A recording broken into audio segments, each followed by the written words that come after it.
Баршаңызға сәлем, менің каналыма қош келдіңіздер. Бүгін сіздермен дәмі өте ерекше королевский, яғни хан салатының рецептісімен бөлісетін боламын. Алдымен көкөністерімізді жуып тазалап аламыз. Содан соң чечилдерімізді дәл мен сияқты қылып ажыратамыз. Енді тауығымызды алып тураймыз.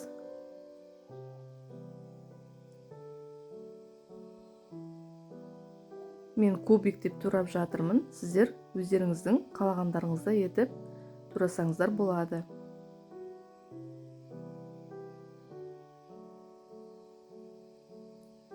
Ірімшігімізді тураймыз.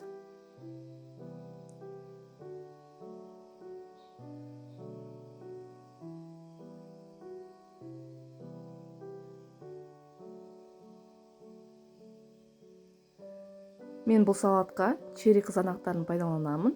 Сіздер жай қызанақты пайдалансаңыздар да болады. Содан кейін қиярымызды тураймыз.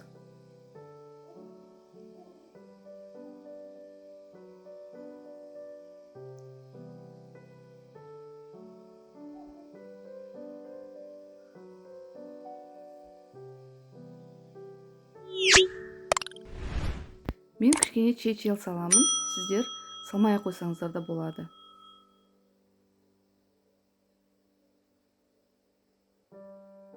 Енді салат жапырақтарын осылай қолмен бөліп немесе турап салатымызға қоссаңыздар болады. Енді мен осылай салатыма майонез қосамын. Сіздер жай қаймақ қоссаңыздар да болады.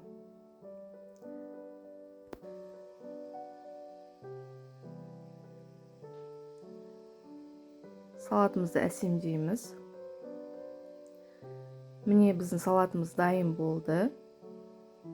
Дәмі өте ерекше болып шығады. Сіздер де жасап көріңіздер. Енді осы салатымның үстіне жаңағы ажыратып қойған чечилімді осылай домалақтап қоямын.